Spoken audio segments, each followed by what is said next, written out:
blockbuster video slogan, "Be kind, rewind." Well, in 2018, there's a brand new slogan, "Be kind, listen to Retro Wrestling Rewind."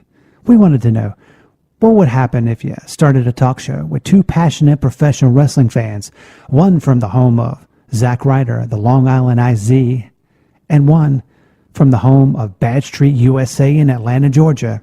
Well, here goes nothing. The very first edition of Retro Wrestling Rewind begins now.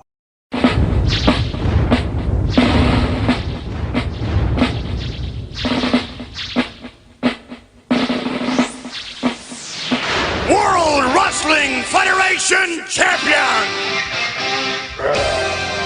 Sergeant Slaughter versus the Immortal Hulk Hogan. Face to face. It's WrestleMania. Welcome in to the very first edition of Retro Wrestling Rewind. As you heard in the introduction, this week we are talking WrestleMania VII. I kind of feel like I'm in a different territory. I got a new tag team partner on this podcast, Alex G from Long Island. I am, of course, David Fine. Alex, man, I am hot tagging you in. I kind of feel like I'm cheating on my other tag team partner, but that happens in professional wrestling. Back in the day, a wrestler would go to another territory and have a new tag team partner. So welcome into the Beyond the Ropes radio network and to Retro Wrestling Rewind. I feel like Stan Lane, by the way, instead of Dennis Connery. Well, you're Bobby Eaton, of course. How are you guys doing this evening? Well, I am doing great. As the introduction said, we're talking about WrestleMania VII, 14 matches, and that didn't even include the dark match, which, of course, no one saw on pay-per-view. We have a couple of things. There's one thing that we did not see on the WWE Network version of WrestleMania VII. We'll get into that, but I kind of want to start off the state of wrestling back in 1991. What was your take on the state of professional wrestling circa 1991, 27 years ago? Well, 1991 is an interesting year overall. The state of the business at that point, business was down. So we saw a drop-off in live attendance gates and pay-per-view buy rates in 1990. Apparently, the Ultimate Warrior's title win was not a success. The same goes for WCW, which is in the midst of the Jim Herd era, which most people would know as stunk. Essentially, it really stunk. Good parts about the Jim Herd era, but we'll get to those on a different show. But in the state of the WWF at the time, again, business is down. I get the feeling that they're trying to do anything and everything. You know, they're trying to throw everything against the wall, see what sticks. It seems like the booking and the storylines seems to be a little bit darker, a little bit more violent. This particular year, which is a stark contrast from 1990 and 1992.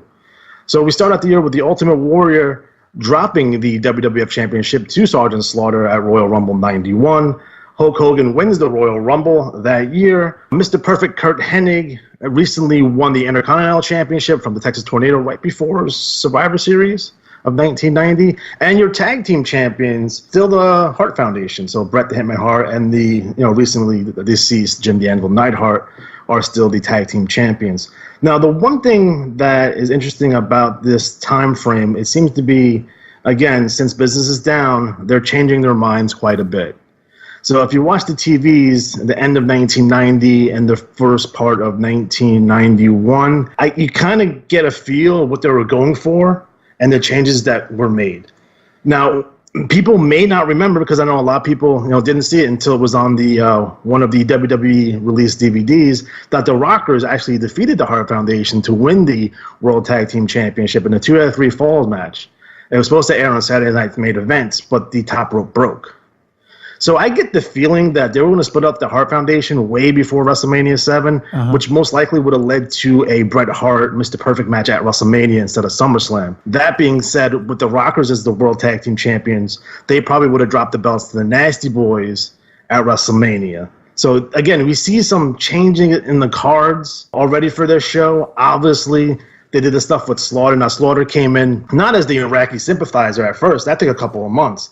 he came in stating that, America's gone soft, and he's upset that America kind of welcomed in Nikolai Volkov after his babyface turn. And he's basically feuding with Jim Duggan. So I'm assuming, based on the television, that it was going to be Slaughter and Duggan at WrestleMania. Again, you're looking at the end of 1990. And then in addition to that, because they weren't sure about what they were going to do with Hogan and Warrior, which was the proposed main event for WrestleMania VII, a rematch coming off of WrestleMania VI, that looked like it was changed initially to a match featuring Hulk Hogan versus Sheik Tugboat. Again, the Tugboat was going to be the Iraqi sympathizer, but they changed their mind on that and went with Slaughter instead. So again, the card is in flux, lots of things changing. Again, we have Rick Rude, who left the WWF after SummerSlam 90. He was feuding with Big Boss Man, talking all kind of junk about Big Boss Man's mom. And Big Boss Man was going to go through the entire Heenan family and then finally get into Rick Rude. But Rick Rude had left, so they kind of transferred the heat instead to Bobby and the rest of the family, and then he finally gets his revenge on Bobby Heenan by going after Mr. Perfect, which is on their show. So again, it's very fluid. It's a lot of stuff to keep up with, and it seems like for the first time in a long time that the TV is rapidly changing almost from week to week. Yeah, I mean, and the funny thing is, we're talking about WWF. 3 days prior, according to my show notes, WCW had a New Japan Super Show. They did. And they had 64,500 in attendance compared to WWF's, I guess, their main show of the year, WrestleMania. They had 16,158. And as we know, they were not supposed to have it at the LA Memorial Sports Arena. They were supposed to have it at the Coliseum. Did they have a reasoning why they decided to move it from a bigger venue to that smaller venue? Their particular narrative, which I don't necessarily believe all that much. But let's go back to the beginning. They were promoting WrestleMania VII, 100,000 people at the LA Coliseum since WrestleMania VI. There was actually an advert for that in WrestleMania VI, and you've seen the same advert in SummerSlam 90. Mm-hmm. Although a couple of months before the event, again, we're right into the mix of the Iraq War. I believe it started 3 days before Royal Rumble 91. So we're in the midst of a conflict here, and there were legitimate security concerns about having a large group of people in an arena like that. They had some issues over at the Super Bowl that year, and I get a feeling that local LAPD, local security went back to the WWF saying, "Hey, listen, we have some security concerns." Now, what the WWE claims is that they were getting bomb threats and they couldn't ensure people's safety, and so they chose to move it across the street. Okay. I don't believe that. I believe they were concerns. I don't think they moved it because of those security concerns. I think they moved the venue because tickets were so slow. Again, you've been promoting the show for a year, and you only have 10,000 tickets, 14,000 tickets sold up to this point. So, again, taking it from an arena that would hold 100,000 people down to an arena that only holds 16. Yeah, I mean, I don't think you're doing that because of bomb threats. I don't think you're taking money out of your pocket like that. To be completely honest, and people in the arena said that this show was not sold out. It was not sold out. Even though, of course, I think that's with any sports or anything in life. They're going to oversell it, and especially in wrestling, it's Vince McMahon. He's going to say it's. I don't begrudge him for the 93,000, the 100,000 at the WrestleMania in Dallas. I don't begrudge him for doing that because everyone does that. But again, it's when you start arguing with the actual real numbers that get reported is where you get into some issues there. Yeah, and well, no one really wants to kind of argue with Vince McMahon. If not, they'll probably get bought out. But let's kind of go into the card. I rewatched it the other day. It was 14 matches. It's just, and then that didn't even include the dark match, which thank God they didn't include that on the network. They probably would have. Let's start out with the Rockers, Marty Jannetty and the legend himself, Shawn Michaels. They defeated the Barbarian and Haku with the late great Bobby the Brain Heenan, who I don't know if you would agree with me, but if he had a podcast whenever when he was still alive and he was able to to talk, he would have had some great stories. I mean, it would have been fantastic. He would have been number one all over the world. But What was your take on that first match, the Rockers versus Barbarian and Haku? Now, to me, this is a tale of two teams who have nothing to do. Yeah. They're on first, which is great. The Rockers were on first the year before. The Barbarian and Haku, not really teaming a whole lot before this. Barbarian was in a match with Big Boss Man at the Royal Rumble. Haku was in the Rumble. Again, not a whole lot of things for these guys to do. Shawn Michaels is coming back from that knee injury. He just recently came back a few months prior to this. And you can tell right here, this is when the Rockers, as a team, are starting to decline. But you can see Shawn Michaels, the really first time that his star is starting to rise. Unfortunately, it's kind of like I compare him to the Rockers to the Rock and Roll Express.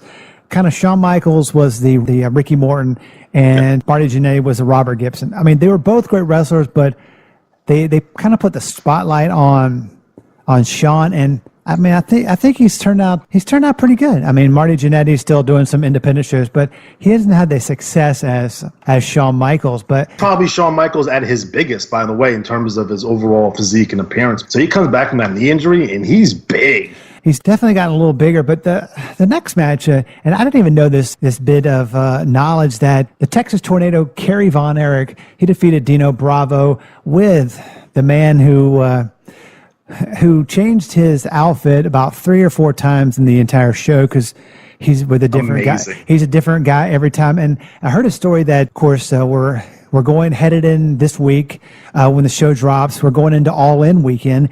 And Conrad Thompson said that he was talking and had Jimmy Hart on a panel. He asked him a question, and everything that he talked about had to do with his tiki bar and his Hall of Fame in Florida.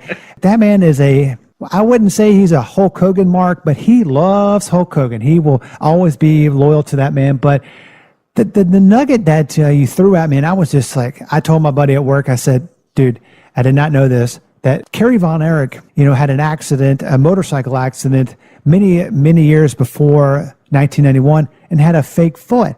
But you were saying that you were surprised that the WWF at the time didn't take advantage of saying, hey, because now they do, the Special Olympics and all the others. Yeah, in terms of, being a hero with 2 kids that have disabilities. Yeah. This would have been huge for them. This would have been huge for the company. Now, there was always rumors out there that Fritz didn't want that to be known, and it was a big deal, and they really did a really, really good job of keeping this quiet. But come on, guys, he could have been a hero to the masses here instead of being Intercontinental Champion. Now, at this point, lower mid-card babyface. To be completely honest, I don't know how he even lost the Royal Rumble because you need 2 feet to be eliminated from the Royal Rumble to hit the floor. And I don't know if he won every Royal Rumble and every Battle Royal. So. And he technically only has 1 foot. So, but not to make light of that, but he did defeat Dino Bravo. I mean, what are your thoughts on Dino Bravo? I was never a big fan of his, but what were your thoughts? If you watch Dino in his early days, you're talking about late 70s, early 80s in Montreal. Great worker. This is before he ballooned up. And I think the steroids with him, especially, really limited him in terms of his ability in the ring, his work rate overall. Could have been a bigger star. He was just way too. He wasn't even like jacked. He just looked swollen. Yeah. And his mobility was deeply hampered. He's coming off that big run with him and Earthquake against Hogan. And at this point, we're not too far away from his death. I mean, he was murdered by the Canadian Mafia, gangland style, for selling bootleg cigarettes. Notice that a lot of wrestlers, seem to meet their untimely death. They never die of just natural causes. It's either suicide or someone kills them. But this match, praise the Lord, up above, that only lasted 3 minutes and 11 seconds. That was 3 minutes too long, in my opinion. I'm surprised they didn't put this match on, at the beginning, because the Rockers, Barbarian, Haku, you could kind of throw that up in the air. But the next match was the British Bulldog faced the Warlord with his manager. He is probably the funniest. I really liked his gimmick versus, with Slick. And what were your thoughts on that? By the way, tidbit on Slick. You know that Slick is a second-generation wrestler or slash manager. His father, great, Rufus R. Jones. I did not know that. But what were you thinking about this match? It went 8 minutes and 15 seconds. I was pleasantly surprised. On paper, this looks like to be really horrible on paper. But they had a really good match. Bulldog is at his biggest once again, but he's really working hard here. The Warlord's working hard here. They had a nice little match. I like the old school angle of, you got to get out of the full Nelson challenge. We've seen that with the Cobra Clutch. We've seen that with other full Nelsons. Would it be Chris Masters later on? But this was a nice little match. Really good job by both these guys. They would have another match not too long after this. That was a stinker, though. But this particular match, they really brought it on this one. Definitely a good match. Fast paced for two big guys like that. Of course, Davey Boy Smith has a son, Davey Boy Smith Jr., who's currently wrestling over in Japan, and he's about as big as his father. So he's an up and coming young superstar. The next match, I'm a fan of one of the tag teams. It's the Nasty Boys, Brian Knobbs, Jerry Sags, with Jimmy Hart in a different gimmick with a helmet on. They took on the Hart Foundation of Bret Hitman Hart and, of course, Jim Neidhart Neidhart for the tag team titles. As we come to find out, this is the last time that they tag up because they lose the tag team titles. And you think this is kind of the culmination? Vince said, hey, Bret may make a better singles wrestler than a tag team wrestler, or do you think... Well, they were trying to push Bret singles since '88. And they would start his push, and then they would cut it short. Like, even at WrestleMania 4, if you remember WrestleMania 4, him and Bad News Brown were the last two guys in the Battle Royal, and then Bret had a little mini feud with Bad News, but they never really kind of gave him a run as a single. Yeah. But they were trying to push him for a while. At this point, I think when they won the titles in 1990, I think they were running out of tag teams and wanted to put the tag team championships on a credible team at that point. So the funny thing about the Nasty Boys, you bring them up, the Nasty Boys recently debuted around the time of Royal Rumble, and they're already the tag team champions. They won a tag team battle royal to get their shot, lastly eliminating the Legion of Doom with interference from Power and Glory. But the Nasty Boys came in basically right away and won the tag team championship. Do you think it's because they were just Vince and everybody in the booking committee was Hulk Hogan's friends? Oh yeah, there may be a lot of negatives to Hulk Hogan, but if you know Hulk Hogan, it also helps you. It's one of those things. But what would you think of the Nasty Boys? They weren't the definition of they weren't in shape. Well, they weren't a physical specimen as like a. I don't like the Nasty Boys in WWF. Mm-hmm. I do like the Nasty Boys in WCW. They had a couple of crazy matches with Kevin Sullivan, Cactus Jack that are amazing. I'm actually shocked and awed that they never spent any time in ECW. Because imagine the Nasty Boys in ECW fighting like the Dudleys or the Gangsters. That would have been amazing.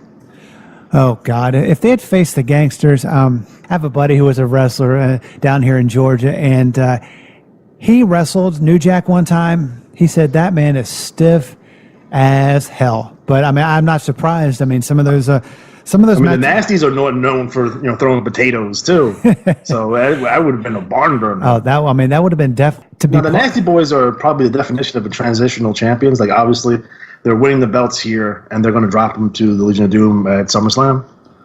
So they had a decent run, but after that loss to LOD at SummerSlam, they're way down the card. Yeah, like they're doing like 6-man matches and 8-man matches from there on out. Like they're not.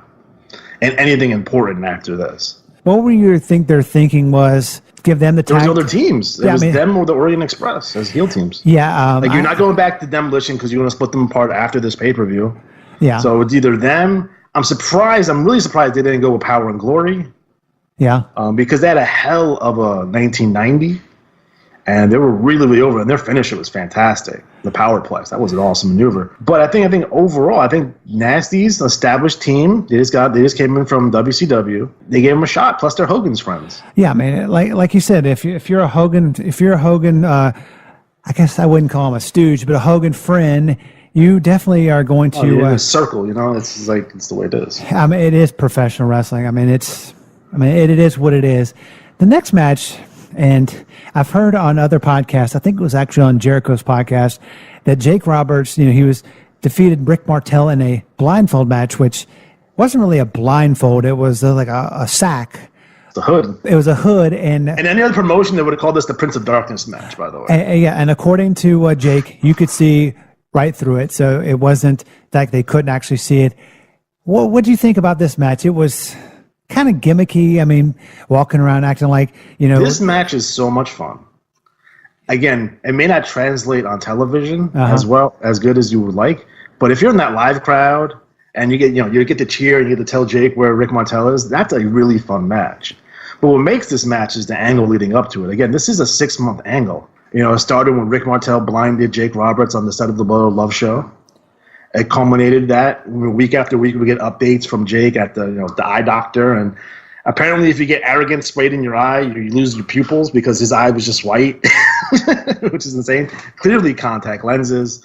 He makes his return at the Survivor Series, and from the Survivor Series they go to Royal Rumble. For the Royal Rumble they come here to WrestleMania 7. So again, that's a 6-month feud. I've met Jake. Jake Roberts has the crazy. He wears the craziest sweaters, like in his street clothes. Like he's the type of guy who wears like these, almost like bad Christmas sweaters with sweatpants and cowboy boots. Then he tucks his sweatpants into the cowboy boots, which is strange to me, but awesome in the same way. Yeah, and the funny thing is about Jake Roberts and his snake gimmick is like, I've heard that he was not a big fan of snakes. No, but they wanted to put some gimmick. According to some people, and Bruce Pritchard, I've heard stories that there are rumors and innuendo that they had a sheet of gimmicks that they said, hey, we got to put this gimmick on. The old box of gimmicks. The old box of gimmicks, and he got the Jake the Snake Roberts gimmick, and he's made success on that. He's definitely put that over, but it's he's from Stone Mountain, Georgia, so of course that got over with me. Were you a big Jake Roberts fan? Was it one of those things that you believe that he was, as a badass like he seemed to be on TV? I love Jake Roberts to death. To me, there was a point in time in the late 80s that he was clearly the number 2 babyface in the company. Like he was getting that strong reaction. Great worker. The finisher, DDT. Oh my God. You hit the DDT, it's over. Yep. Like how many times as a youth did I DDT people at recess? I did that all the time. So big Jake Roberts fan overall. And I think his promos were so memorable and just amazing overall. Even the promo he did for this show was off the charts. It's one of those things that as a ring announcer and a person that interviewed a lot of people, if you're a great wrestler in the ring and you're great on the mic, it's just like I'm just wondering. We've known that Jake have had problems and he's kind of done a 360 on his life, but if that hadn't been, he could have. Did you ever, in your wildest dreams, like as a kid, did you see Jake the Snake Roberts as maybe a world champion? Oh, absolutely. He was on my short list of guys. I'll tell you a quick story. When I was 5 years old, I did like this collage thing for school, and it was about wrestling. And I had wrestling cards, which I cut up, and then I cut belts out of the magazines, and I would put like my wish list of guys who would win championship. Number 1 was Bret Hart, and I put the little card up with the belt on it, and I taped it all together. Jake Roberts was definitely like 3 on that. On top, the only person over him was Roddy Piper that I had on my personal list of guys I wanted to win the world championship. So. Yeah, I was back in my youth, since I did grow up in Crockett country. I didn't watch a lot of WWF at the time. I was more of a Saturday night Tony Schiavone, David Crockett, Saturday night. I was a big Ric Flair mark. It's like I met Dusty Rhodes, one time back when I was working for World Championship Wrestling, and as you know, because you met him before, that there's some guys in wrestling that are just assholes, and I'll just put that out there bluntly. But then there's guys who may play one of those on TV, but are totally sweethearts. And Dusty Rhodes never really played a heel, but he was one of the nicest guys. And he was I was a big Dusty mark, but we will kind of get into Dusty being the WWFE, with his polka dots. I'm sure coming up sometime down the road. But the next match, it was the beginning of a streak. The Undertaker, with Paul Bearer, defeated Jimmy Superfly Snuka in a whopping 4 minutes and 20 seconds to start his WrestleMania streak. Which there's 2 streaks here because Jimmy Snuka has the anti-streak. He never wins at WrestleMania. Yeah, and it was funny. It was funny. Yeah, back in 1981, WrestleMania 7, The Undertaker started his streak, and I was at WrestleMania 30 in New Orleans when his streak ended against Brock Lesnar, and that was in a time when I looked around at fans and I was shocked, and I had thought that maybe the referee messed up the finisher. I was like, there's no way in hell. There was a lot of different, like, we were talking about this on the show. We were talking about, like, did Taker get hurt? Did Brock go into business for himself? Yeah, was it some audible? I mean, I was like, unless they changed that during the middle of the match, I was like, I did not see Brock Lesnar winning against The Undertaker. At least not pinning him. Maybe a count out, maybe a disqualification or whatever. But, I mean, because we all know that Brock Lesnar, he gets blown up just walking to the ring. Yeah. And he beat The Undertaker, and I was shocked. But, this is the event when the WrestleMania. This is his first WrestleMania because he had come in that same year at Survivor Series. No. Did he come in Survivor Series 1990? Survivor Series, yeah. 1990. 1990, yeah. And this was when he first started his streak of WrestleManias. Yep. What were you thinking about this? I mean, at the beginning of the Undertaker WrestleMania streak, did you see? I mean, of course, you couldn't predict back then. Did you see it going this long? Fast forward to 2018. I mean, did you see his WrestleMania streak? There's a couple of different things I want to hit on here. Number one, I was petrified of The Undertaker as a youth. I was legitimately scared of him, as was everyone in the building that night. If you look at they did a great job at capturing, like, the kids who were really scared of him. Yeah, those kids on camera did a fantastic job with that. I'll have to tell you. I have to tell you in a second who I am scared of. You're scared of The Undertaker. I'll tell you who I am scared of, legitimately till today. But on with your story. In addition, when you had The Undertaker come in, I knew who he was prior because I was watching WCW, so I knew The Undertaker was Mean Mark, but that doesn't mean I wasn't scared of him. To me, the interesting part about The Undertaker is that there's no way that gimmick should have worked, but it did. Like, he's a zombie man. Yeah. 1991 WWF, you'd think that, like, it would last like 2 years, and they would ship him off. Uh-huh. And I have a hot take or a frozen take, depending on how you think about these things. And I'll tell you this. If the Ultimate Warrior wasn't the Ultimate Warrior and wouldn't get fired / leave all the time, that The Undertaker only lasted 3 years. And I'll tell you why. I think the Ultimate Warrior would have been positioned in that number 2, number 3 babyface spot, and he would have fought all the creatures and the monsters and your Kamalas and your Giant Gonzaleses and your Papa Shangos and your Berserkers. He would have been that guy.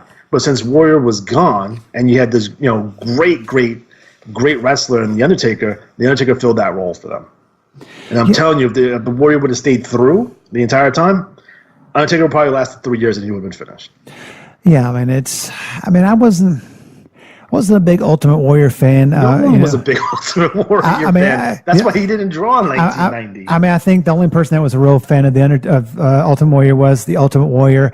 And it was another thing about going to WrestleMania 30. That was, right before his passing, and he was in the Hall of Fame. That year, and it was, kind of a sad situation after that. But speaking of that, it was a retirement match. In match number 7 on the card, the Ultimate Warrior defeated Randy Macho Man Savage with Miss Elizabeth coming in from the crowd. After sensational Queen Sherry. Was slapping Macho Man or Macho King at the time because he had just won he'd won the King of the Ring. What was your take on this match? I mean, it was one of those things that when the Ultimate Warrior's music hit, he didn't come out. And he finally came out. I mean, I think sometimes the commentary kind of puts over the matches, and with the Brain as on commentary, he just puts over everything, and it just makes it, kept on showing Miss Elizabeth in the crowd with her worried concern. It was 1991. Of course, the internet was just in infancy, if they even had it, because I remember back in college in 1995, I had dial-up. So I don't think back in 1991 they had it. So people just didn't know maybe if she was going to be there, if she was going to be in the crowd. Now you would, of course, know that. But what was your take on Elizabeth being in the crowd, and then There's a couple of things. I don't think they teased her on television. At least they didn't make any reference to it on any of the TVs that I watched in the first quarter of 1991. Now, she was at the WrestleMania the year before, but they had teased her, so that was a big surprise. Seeing her in the crowd was a huge surprise, huge shock. She's been gone for a year. Well, we haven't seen her since WrestleMania 6. Yeah, the match, watching this match back, makes me very sad, actually, because you can tell that Randy Savage put this match together. Yeah. From start to finish. And I think the wrestling world lost such a big influence, because imagine if he's putting together matches backstage. Imagine if he was an agent or a writer right now. How amazing some of these matches would have been. Yeah, I mean, because he was so meticulous. He would write spot 1, spot 2, and a lot of guys couldn't do that back in the day. He did it and did it fantastic. And with a guy like Warrior, giving Warrior essentially a script was probably the best thing. This is Warrior's best match. I know a lot of people will say the SummerSlam match in '92. No, this one is his best match ever, period. Like you said, I think it was his best match. And the kind of sad thing that you look back at it 27 years ago, that all 4 of these people are no longer with us. Yeah. I mean, there are a lot of people on this card that are not with us, and it's just this one's a big one for that. Yeah, it's definitely for that. But we'll kind of move on. And it was kind of funny how in wrestling, a retirement never means retirement. Yeah. I mean, we all know that he comes back, he proposes, they get married, and even though it's a kayfabe because they've already been married, it's just they get married on TV and then divorce like 3 months later. Yeah, you should never marry anybody that you either work with or you were in wrestling with, but it never ends well. And the next match we had Demolition. I was a big Demolition fan. You like them over the Road Warriors? Yeah, I mean, no, actually, they're better workers than the Road Warriors. Yeah, I mean, but the Road Warriors, they scared me. I mean, they weren't the ones that I think they were over more Demolition. They were just better workers. I mean, the Road Warriors had the better look, I think, than Demolition. We'll talk about the Road Warriors look when we get to that match, because I got an opinion on that. Well, and then they faced Tenryu and Kitao. Yeah, Koji Kitao. Yes, and Grandmaster Sumo. This man once shot on an earthquake in the match in Japan. So, guys, if you want to see this match, go on YouTube, type in Koji Kitao versus Earthquake, and it devolves into a shoot fight real quick. But we have Tenryu, again, former All Japan stalwart. He just opened up his new promotion, and that's why they're on this show, because they're bringing the WWF to Japan. So, again, that's the reason why they're on the show. The thing that sticks out in my mind about this match is Tenryu hitting a powerbomb, like, kind of out of nowhere. That was pretty neat. I mean, again, this is Demolition of Crush and Smash. Again, Axe was out after Survivor Series of 1990. They're back with Fuji. Seems weird. The whole thing with Demolition at this time period, again, obviously they're going to kill the team and they're going to repackage both these guys essentially by the time we get to the next pay-per-view. Yeah, it's a squash. I mean, the funny thing about this wasn't even the match. It was they had they had celebrity guests. They had Alex Trebek as a ring announcer. They had Regis Philbin, Marla Maples. They had Regis in the back interviewing them, and of course they don't speak English, kind of like a Shinsuke Nakamura, and he goes Toyota. Suzuki, and they go, Suzuki, Toyota. I'm like, oh my God, seriously? It would have been funny if Regis would have left and they started speaking English right after that. Yeah. I mean, that would have been. I'm pretty sure Tenryu knows how to speak English.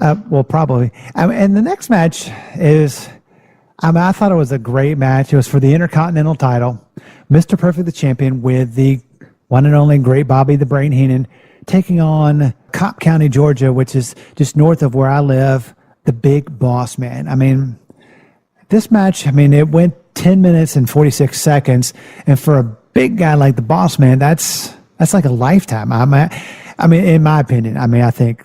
What were your thoughts on this match? Big Boss Man is on my list of top 5 just natural workers. People forget how young he is here. He's extremely young. Again, he went from being a Crockett job guy to being Jim Cornette's bodyguard to now the Big Boss Man. So his career rapidly went up. Again, he went from being Jim Cornette's bodyguard to being in main events with Dusty Rhodes to being in main events with Hulk Hogan. Yeah, that's how great the Big Boss Man is. I don't think anyone realized. I think he's super underrated.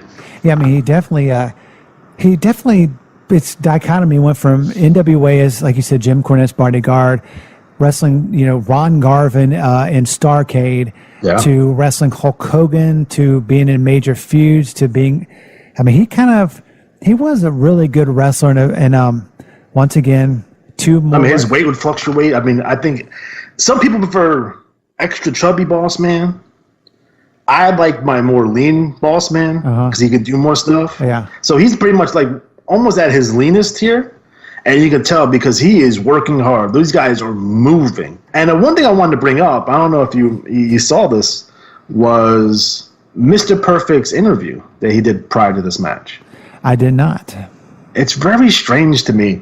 Every once in a while, Vince will get on this tangent about let's make things topical to show the people that we're alive, right? Uh-huh. So when we get to those tangents, you can tell because they make references that some people may not get because, again, they're literally from that week. This is not one of those cases here. Again, he cut a promo that's very topical at the time. He makes a reference to the Rodney King incident during his promo.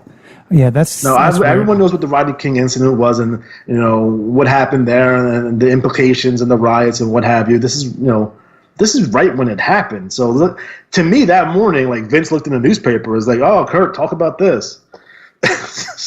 So Kurt cuts this promo about like how Big Boss Man's not going to get 56 free swipes on him, and Bobby Heenan's like, "There's not going to be some schmo in the bushes filming it. They're just going to beat up Boss Man." And again, this is coming off of Bobby's feud with Boss Man, talking about Boss Man's mother, and they did. And to me, that seems like such a childish in a way. Like, oh, I'm talking about your mama. Yeah, man, but they really sold it and did it well. Perfect was a great heel. I mean, and of course, Bobby Heenan made fun of the humanoids, and it just fit in with their gimmick and their shtick, and it pissed people off. And I mean, this is back in '91. I mean, I don't know if you could get away with without people big backlash on Twitter, Facebook, Instagram. I think half the stuff that they did back in 1991. They couldn't get away with now. I mean, they could still do it, but I think on Twitter, and there would be so much. There's an opinion by me is that I think a lot of people don't realize or forget how strong the Parent and Teachers Council was back in the day. Yeah, they got a lot of heat for the whole Iraq angle. They got a ton of heat for that.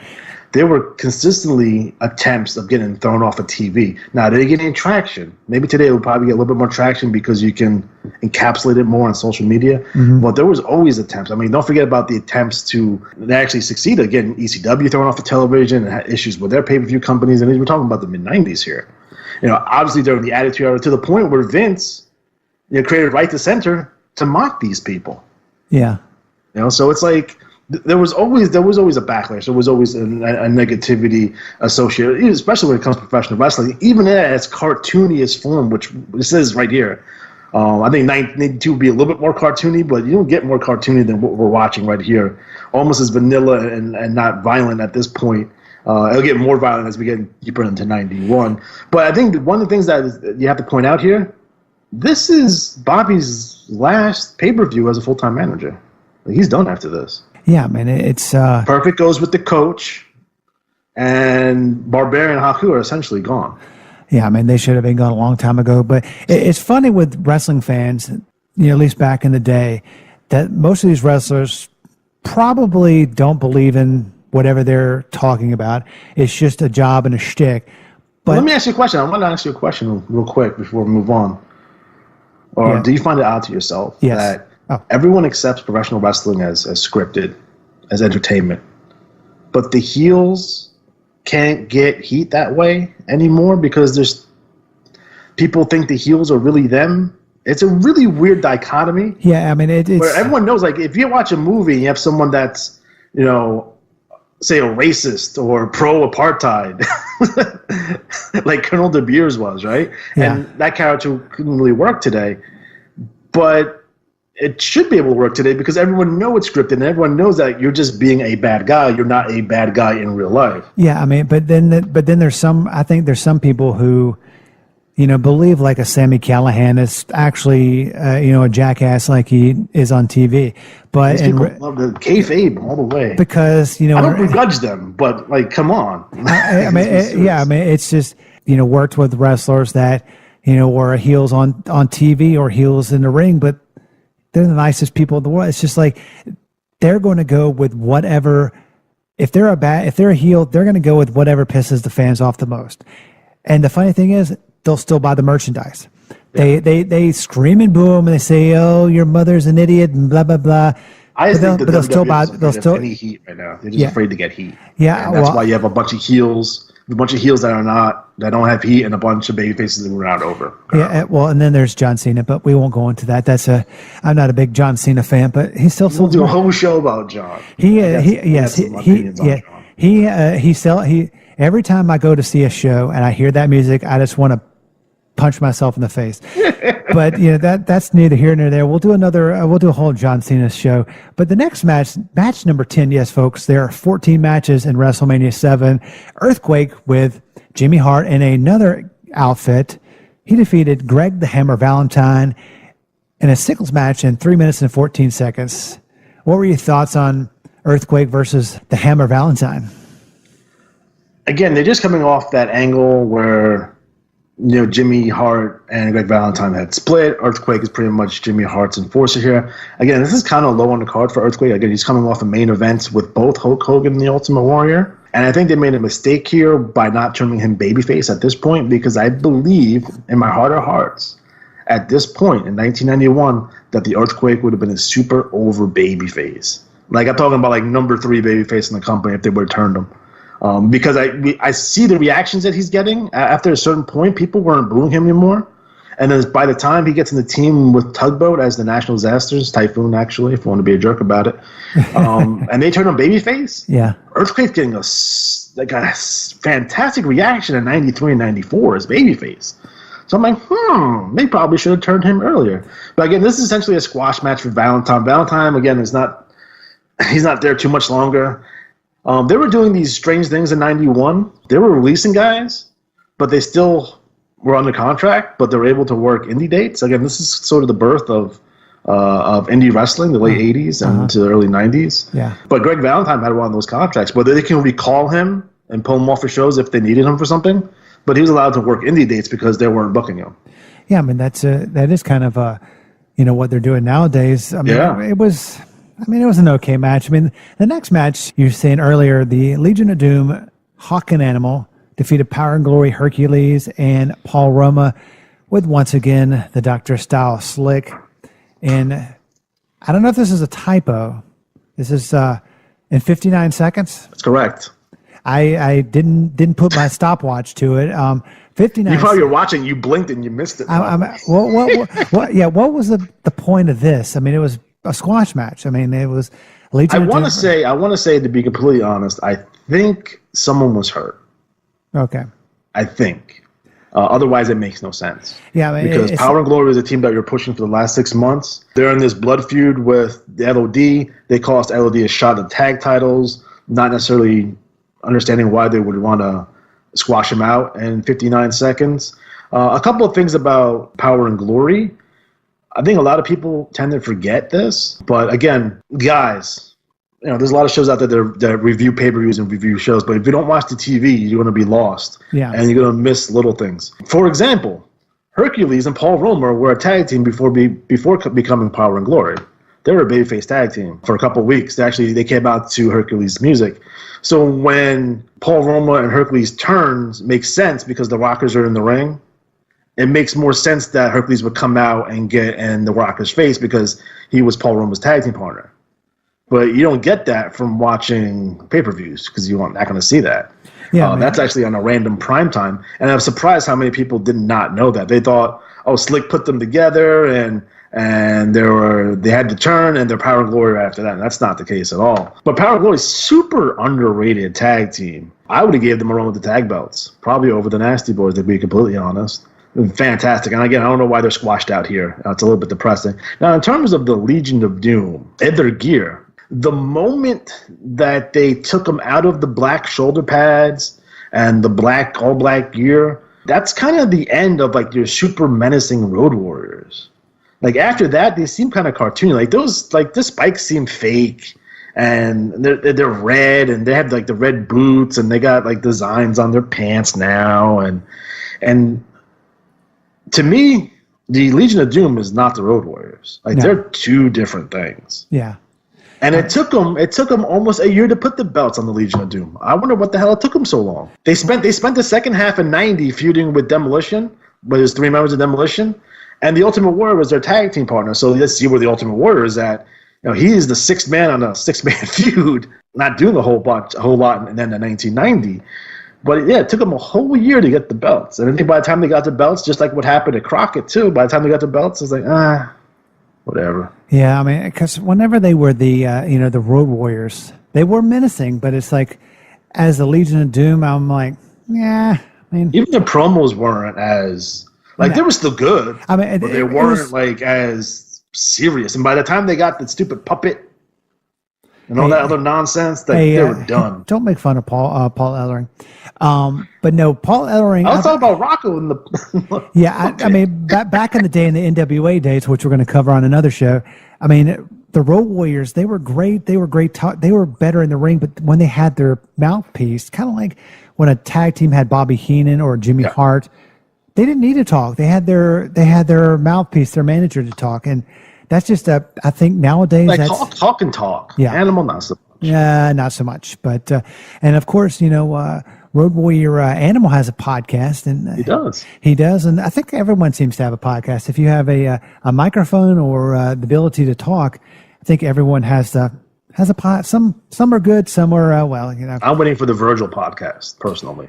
God, if we, as bad as that is, it would probably be good. I mean, hey, Live from the Olive Garden. Oh, he'd probably charge you to listen to every episode. You want to hear my Virgil story? Uh-oh. I have a Virgil story. Breaking news. Here's a Virgil story. So I'm at WrestleCon with my buddy, right? And I told him, like, whatever you do not make eye contact with Virgil. Just don't do it. He's like, all right, whatever, right? So we're getting our pictures and our autographs from random people. So Virgil comes up to him and was like, hey, man, you want a picture? So my friend's like, yeah, sure. So we take the picture. And then Virgil's like, $100, please. And my friend was like, no, I'm not giving you $100. I'm going to delete this picture right now. He's like, okay, $3. So my friend gave him $3. Yeah, that's the story of Virgil at WrestleCon. I mean, we saw a buddy of mine when we went to WrestleMania New Orleans, WrestleMania 30. We were walking through the casino that they have, the Harris, down in New Orleans, and Virgil was standing at the craps, or I think it was craps table, or one of the tables in the casino by himself in his gym shorts. It was super sad. I was like, I just want to go give him a hug. He's a math teacher as a shoot job. Oh, well, I mean, he's. I'm not sure if this, everything he does now. This is all like a gimmick. Yeah, it's like a meta gimmick because now he's really he's going to be at All In. They just announced him. Oh my! Well, they'll bring in Virgil, but they won't bring in Flip Gordon. It's just a travesty of justice. But I think everybody and their mother is booked for All In. I mean, I think next year, if they have it, you're going to try to maybe take the Retro Wrestling Rewind podcast to Starcast. That's Star with 2 R's. They're going to be on Fight TV. Hopefully, they'll have it next year. But yeah, imagine that they booked Virgil. Is he in a match, or if they just booked him for I think he's just going to be around. Yeah, he might be in that Battle Royal thing they're doing. I think they call it like the not highly produced, but the like over budget Battle Royals. Over budget Battle Royal. I mean, they have. I mean, if you look at the list of people that are going to be there, like the meet and greets, the eat and greets, the sip and see. I mean, they have every person that's going to be there has some kind of gimmick and some kind of eat and greet, and so it's going to be a. It's going to be a great event. It's going to be this, going to be this week because, of course, it's the episode dropped today. And I get a percentage off because I'm part of the Honor Club. So I believe I get I think it's half off for me. Oh, so you're gonna watch All In on coming up Saturday? I will be watching it. And I will be watching it. I think it's going to be a great show. I'm not surprised that it sold out in half an hour, but. I mean, what are your thoughts on, kind of to get off tangent of Cody and all the Bucks and their rumors and, speculation that they're going to be signed by WWE after this All In event. Do you see that happening, or you see them saying? I sincerely doubt it. I mean, just because right now for them, regardless of how much money the WWE will promise to pay them, yeah, I think. For especially Cody, maybe not so much the Young Bucks. For him, it's about legacy. It's about impact on the pun that he's having on the business currently. These guys are making a lot of money without the WWE. Why do you want to work that schedule? Why do you want to work 250 days a year, have no control over what you're doing? Yeah. For them, that's going to be a choice. Either you'll take the money and get booked in opening matches, or have a bigger impact on the business with having the ability to potentially make more money promoting and working. Yeah, I mean, I think it's one of those things. Plus, I think Sinclair's going to pony up to the bar and pay these guys a ton of money. Don't forget that Sinclair's a bigger company than WWE. They have more money than them. Which is surprising, but I don't see Cody going because I'm not a betting man, and it's of course professional wrestling. So why the hell would you want to bet on professional wrestling? I see him beating Nick Aldis for the NWA title. I do too. I mean, it would be awesome because it would be the only father-son duo that's won the NWA title, and it's the one that his father had. I mean, it was the old school NWA title, which before this, who the hell was thinking about the NWA? Nobody. But Other now than me. Yeah, well, current NWA. I mean, old school NWA. I was, it's funny. I predicted, if you go back on YouTube, Retro Wrestling Games Presents, you find the show where I talk about this. Everything that's going on, I predicted. Oh my God, you are like I predicted that they weren't going to have NWA shows for like the first year and a half. I predicted that they were going to piggyback on other promotion shows, would it be CZW or Ring of Honor. Predicted that. And I predicted that we were going to have a match with Wes Briscoe taking on Cody Rhodes for the NWA World title at a big event somewhere. Ended up being Nick Aldis, but there's still time to do a Wes Briscoe, again, son of part of the Briscoe family and the Rhodes, and there's legacy there. It's important. There's Von Erichs out there running around too, guys, so let's keep those in mind. Again, when it comes to the NWA, you have to balance today's modern wrestling with the legacy, because that's why you bought that company. It's for the legacy. Yeah. You can put on your own show. You don't need to spend whatever he spent on the NWA. Yeah. It didn't mean anything. No. You spent that money because of its legacy. And having Cody Rhodes hold that title and defend it against other legacy guys, second generation, third generation guys, what have you, guys who are important in terms of the legacy and history of the NWA, I think that's the right thing to do. And I think people will get behind it. And now they just announced for the 70th anniversary show that they're going to recommission the NWA National Championship. So we're going to see that once again. Man, I can't wait to see that. I mean, I'm glad the NWA is coming back, but it'll be in Nashville, by the way. You guys can make it. Well, I mean, it's probably a lot closer for me than to you, but that's for sure. But, I know a couple of people. I know some people down in Nashville. My good friend Luke Martin, who will be most likely attending the show. So I'll get pictures and a full report from him. Yeah, and then we'll have him on the show. Maybe he can give us a recap. But speaking of legacies and man who's going to be on the All In show, Virgil, with the great late Roddy Piper, defeated the $1 million man, the $1 million champion, Ted DiBiase. What were you thinking about this match? Did you see Virgil winning by count out? Did you see him winning, or you just because they kind of built it up where Virgil was making the $1 million man lose, against enhancement talent. With Scott Casey, by the way. Yeah, and by count out, and it's just like all those things. Did you see this happening on such a grand stage like WrestleMania? I think that there's a couple of things here that's at work, right? Number one, I think Vince wanted to pretend that we didn't see Virgil wrestle before, but we have. We've seen Virgil wrestle in matches before. That tag team match at Royal Rumble, he totally wrestled Randy Savage. Like, I have it on tape. I've seen it. I think there's also a distinct, the people down in Memphis know Virgil as Soul Train Jones. We've seen him work, and for those of you who actually saw Virgil work back in the day, knew that he couldn't. For me, looking back at this match, is like, this match has the potential of being awful, no matter how good Ted DiBiase is. Number one, Virgil can't really talk. Nice move putting him with Piper. I was of the opinion, looking at this match, that DiBiase was going to beat Virgil would be gone, and then him and Piper would feud over the $1 million belt. Yeah. That, to me, makes more sense.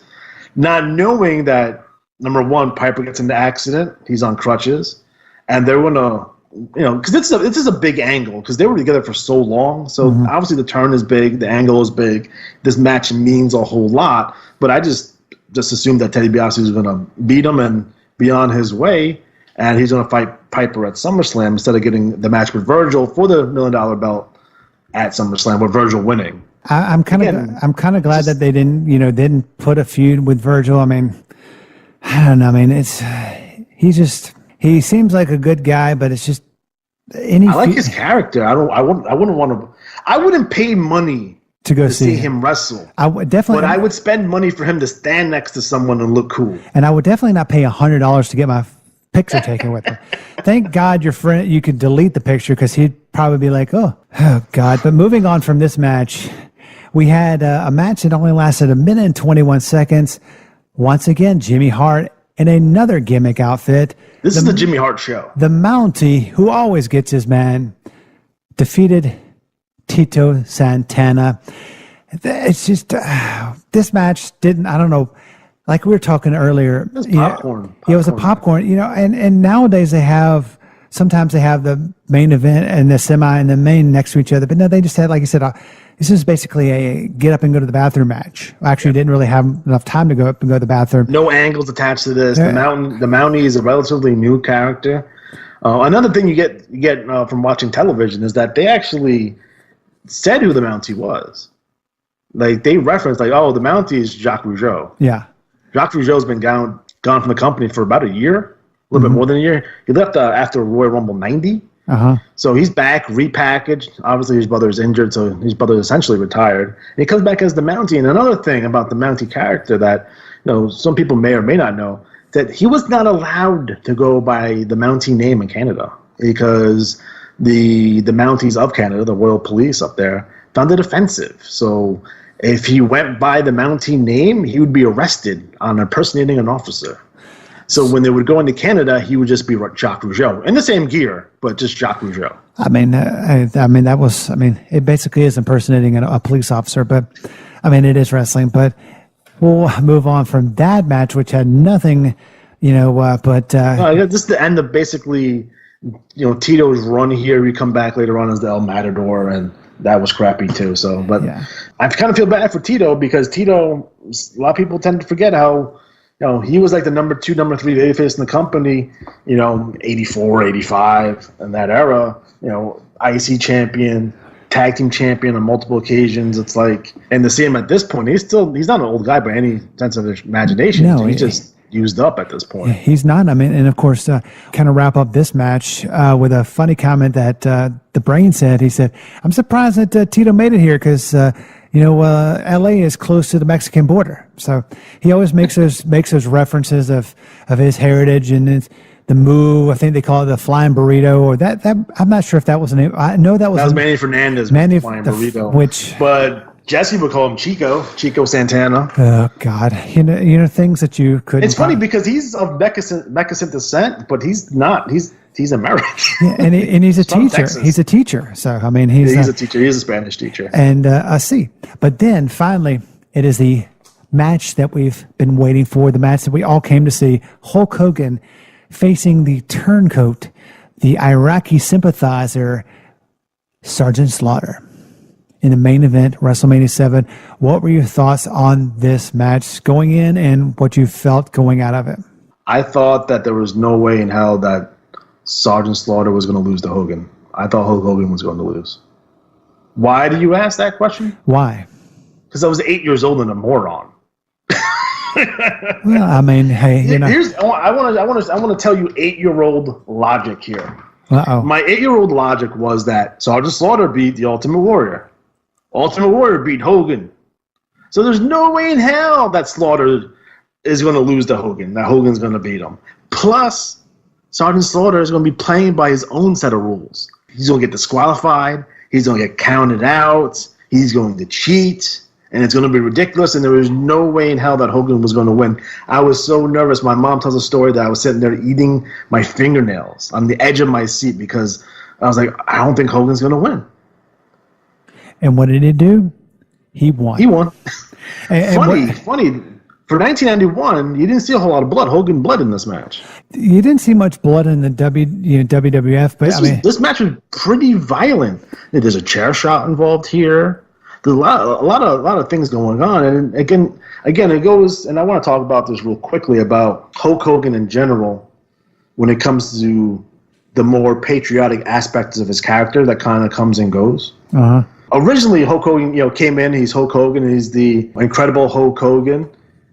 And Sergeant Slaughter, who to me in 1984 was the number 2 babyface in the company, he's doing the pro USA, the patriotic, gimmick, the whole nine, right? As soon as Slaughter leaves, Hulk Hogan essentially picks up the flag and starts adding that element to that character. Yeah. So I'm of the opinion if Slaughter doesn't leave, we don't see that element in Hogan's character.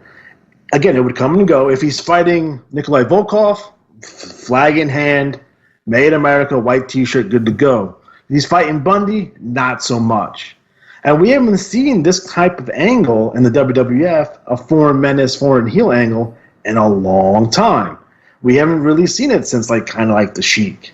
So it's been a while. Now, a lot of people at the time when this match and this angle was going on, they were really upset by this because unlike some of the other foreign menaces that were out there prior to this, would it be the Russians or even the Iranians, people felt that this angle was in poor taste because we had troops on the ground over in Iraq, actually Kuwait at the time, and it was disrespectful to the troops. And even Hogan himself tried to get on USO tours, but was not allowed. So what he did instead, he would visit local army bases when he was on tour. And they really, really ratcheted up the patriotism for this particular show. If you looked at the arena overall, it doesn't look like a WrestleMania. It looks like a Great American Bash. Yeah. Flags everywhere. And I like the look of that show. I think they did a great job making the LA sports arena look great for television at the time. But to me, it's very, very strange that we haven't seen this aspect of Hogan's character here. He's gotten these promos with very strange verbiage, at least for an 8-year-old at the time. He's talking about Patriot missiles, and he's talking about throwing napalm, and he's talking about, Sergeant Slaughter has Scud missiles. I didn't know what a Scud missile was when I was 8 years old. Yeah. And it was really warfare orientated, and Hogan has the American flag bandana, and they really, really ratcheted that up. Again, they would calm it down after this angle is over. But, Slaughter, again, who came in not as the Iraqi sympathizer, he came in as America's gone soft, and over a period of time, eventually he gets added on as the manager. He gets the Sheik-like boots, which was a present for Saddam Hussein. They did that Photoshop picture of Slaughter and Saddam Hussein together, which is ridiculous. General Adnan, by the way, is really Iraqi and was really a childhood friend of Saddam Hussein, by the way. Well, yeah, which is kind of weird that they did that angle. But, I mean, it's one of those things that, I as a 15-year-old, because it was 1991, I was 15, and I was like you. I was like, there's no way in hell that Hulk Hogan's going to win. But he did, and he I think it's because he ate his vitamins and said his prayers, but I don't know what vitamins. Those Hulk Hogan vitamins, by the way, I had them as a kid. They didn't taste good. Ugh. But anyway, that concludes WrestleMania 7, and I think we've kind of agreed that we could tell people what we're going to cover next week. We're going to leave it up to you, the great Alex G. What is the topic next week going to be right here on the Retro Wrestling Rewind? Well, next week's topic is going to be World Class Championship Wrestling, Parade of Champions. World Class Championship Wrestling. If you have not seen WCCW, it's on the network. Just type in WCCW. I mean, I was a big fan of the Texas Wrestling, World Class Championship Wrestling. Bronco Lovitch, the referee, the ring announcer. Worst referee. He's awful. I don't know who's worse, him or Lord and James Blears. I just like them both. Yeah, well, I mean, he's no Tommy Young, but that's for sure. Or Teddy Long. But we'll go into our love and hate of referees. Oh, we didn't talk about the missing segment. Oh, yeah. This is a bonus segment because I forgot about it because you know why? Because it's missing. We'll talk about the missing segment. What is the missing segment that they left out of WrestleMania 7? So it's funny to me.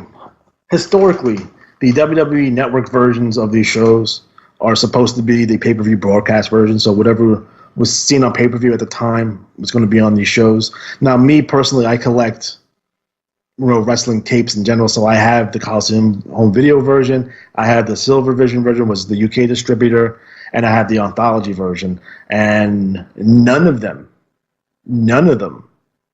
have the instant replay debate between Paul McGuire he's basically a football host, football commentator, and George Steinbrenner, the owner of the New York Yankees, they're debating the pros and cons of instant replay. So that's weird to me that this segment is not anywhere. Now, as a kid, I had this. This is one of 3 tapes I had, and I taped this from TV. So I had the pay-per-view version with the intermission and everything in it, and the countdown show.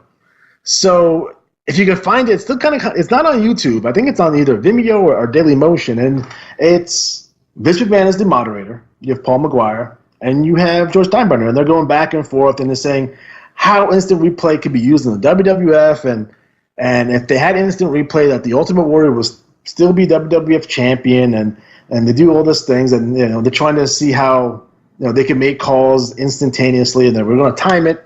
And if they take too long, George Steinbrenner's like, they're fired. We're going to fire them.